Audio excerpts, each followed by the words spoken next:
Hello, everyone. I hope everyone is well. I'm sorry for the delay. I am not sure if our guest is having some technical difficulties. I assume that she is. So I thought I'd come on, talk to you for a little while, see if we can give her a little bit more time. And if not, then you and I just had a great conversation. My name is Stephanie Van Bark. I am the host of Just Talking Business. I am a small business owner. And each week or every so often, I show up and try to invite a guest to talk to you a little bit about, or talk to you a little bit about their pivot plan, circumstances, and situations where they've had to pivot in order to stay alive as a business. We've had some businesses that weren't all that successful, others that were able to turn the corner and really make a difference. And, some that turn the corner and doing what they're doing every day. But I think through it all, we have learned a lot about some of the innovations, some of the ideas, some of the creative ways people have been able to really jumpstart or revitalize their business in times of challenges. So while I'm here, I'll tell you a little bit about me. I don't think I've ever shared with anyone my little business story, a business journey. I started out many years ago, incorporated in 2008. Have to sort of be honest, I didn't really kick into the business for at least 5 years. I think it's just flat out fear of, getting out there, making the leap of faith. But when I did, I went full throttle into the public relations world. The, that's not necessarily, or was not necessarily my passion. My passion was production, but because of the market that I'm in, it is much easier to explain public relations than it is production, and much easier to explain the cost for public relations than it is production. So, I think it's sort of, media was a background for me. I'd studied for 2 years in a film and design technology school at Miami-Dade College, and just thought it might be a good transition into a business here. Um, it went okay. I won't say it was bad. I definitely made money at it, but it just wasn't my passion. It wasn't what I really loved to do. I love to create. And I love to get behind those creations and see them come to life. And I guess that's where I like birthing creative ideas, whether they're mine or someone else's. And so, public relations just wasn't a great fit for me. And COVID actually allowed me the opportunity to make that transition. As many of you know, I was also doing special events, by the way, special event production. And as you know, during the pandemic, all of that shut down. I mean, I had no income coming in. Um, it was a scary time, and thank God my husband and I are pretty um, thoughtful with regards to our spending. So we made it through okay, but it was also a time to reflect what is in the best interest of um, what do I want to do? What do I want to do when I grow up? What do I want to do with my life? And so my decision at that time was to get out of something, or actually, I hadn't made the leap yet. I'll be honest about that. I actually ended up taking a training, a virtual training. It was amazing. I'll call them out. Emerging Leaders, actually one of the best programs and a bit of a game changer when it came to business. There have been two real game changers when it came to business for me, one of which is Emerging Leaders, which was sponsored by the Small Business Administration, and one that was local. Heirs Ventures program, a one-on-one program. I've seen a significant difference in my business development since I had a chance to participate in both of those programs. And of course, having access to resources and funding as a result of the opportunities I received through them has been great. Anyway, I'll say all that to say one of those programs, we had to sort of do a real coming to Jesus about what we wanted our business to be and what we wanted our business to look like. And I just had to I just had an epiphany. I did not like public relations. It wasn't my thing.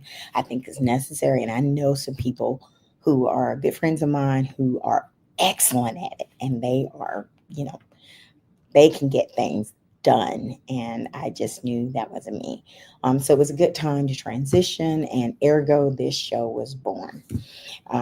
So Just Talking Business launched immediately after the pandemic. I was walking around one day, exercising, definitely with my mask on, trying to stay as safe as I could. And I just came up with, okay, let's do Talking Business. It's the perfect time to talk to other businesses about what they're doing to stay afloat.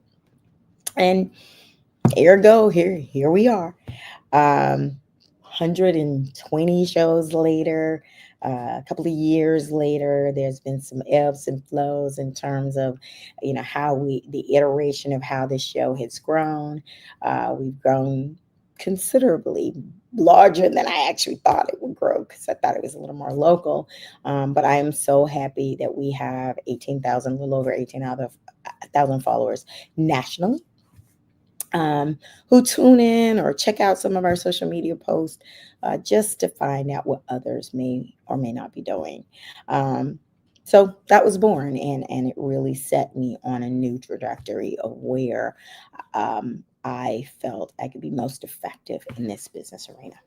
Um, so here we are today, still changing, still ebbing, still flowing, trying to create some other projects, trying to get some sponsorships behind those projects.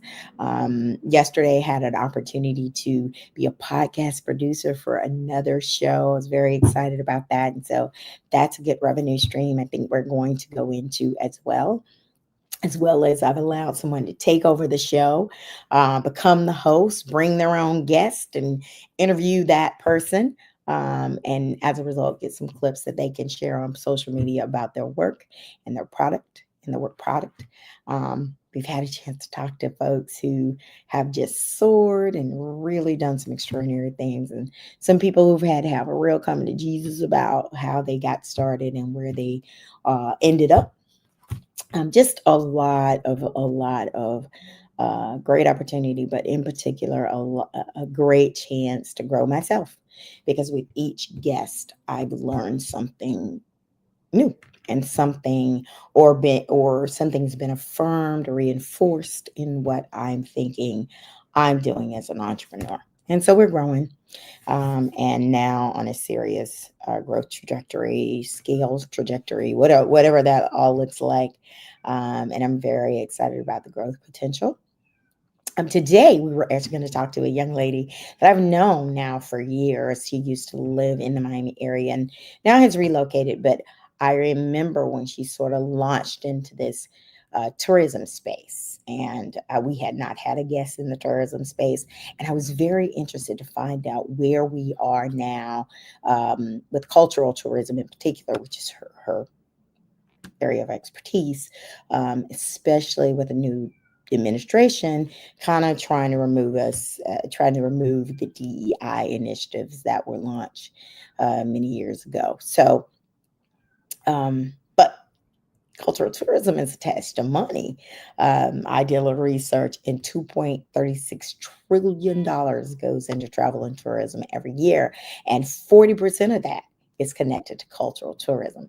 And that's all cultural tourism. That's not just African American. That's, around the world, wherever you go and whatever culture you tap into, you can get some exposure and money in that industry. So I thought it would be very interesting to get her take on that, as well as, how she got into this work, and where, if some of you are interested in this space, where you need to look, how you need to get started. It's not always that easy. So how can you make those types of things happen in a big way and be successful in that arena?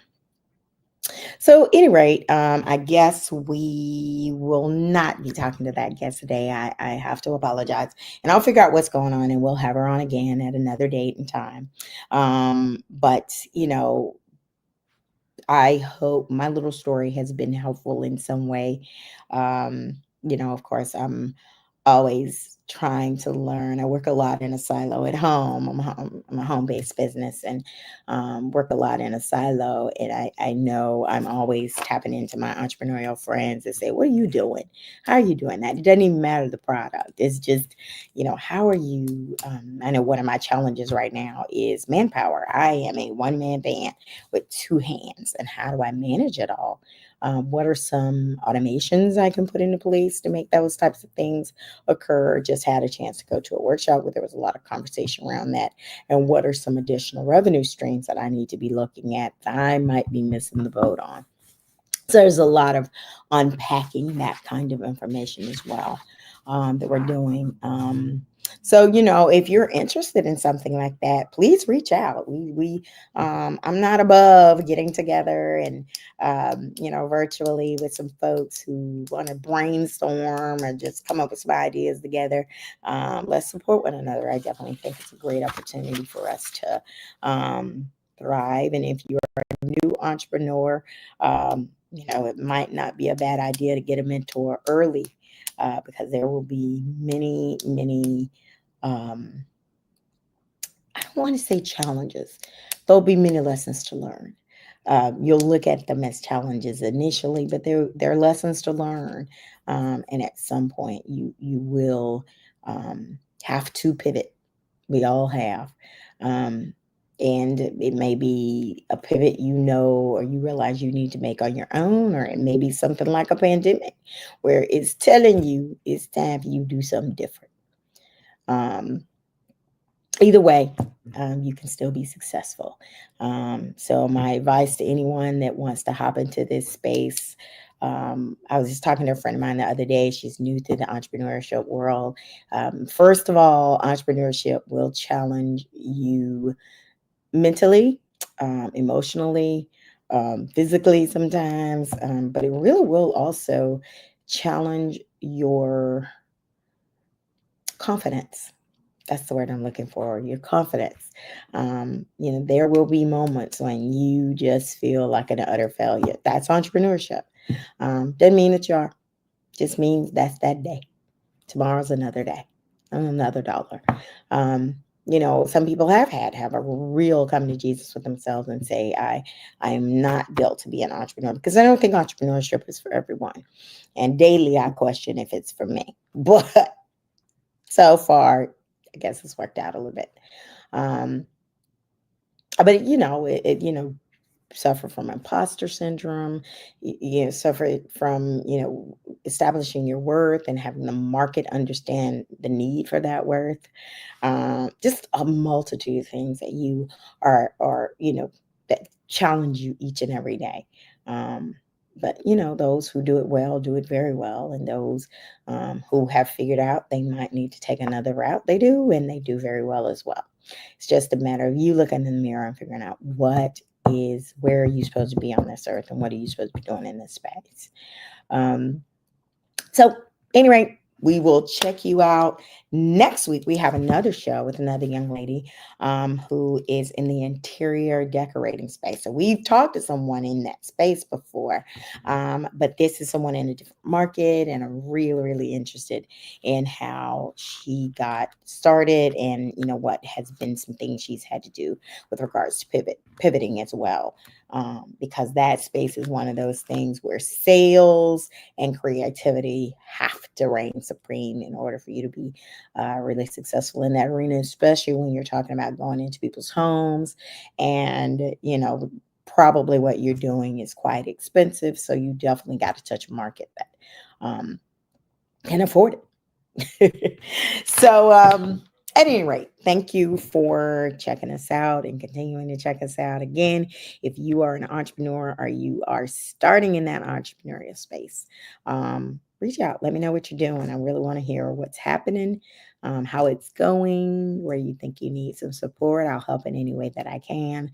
And yeah, if you want to we want to do a virtual happy hour and just commiserate, but both enjoy the experience, or enjoy getting to know one another better, first of all, and then, leaning on each other for expertise. I'm definitely open to that too. So reach out, let us know. All right. It was fun chatting with you. We'll catch up with you next time. And keep checking us out. It just talking business. We really appreciate you. Have a great day.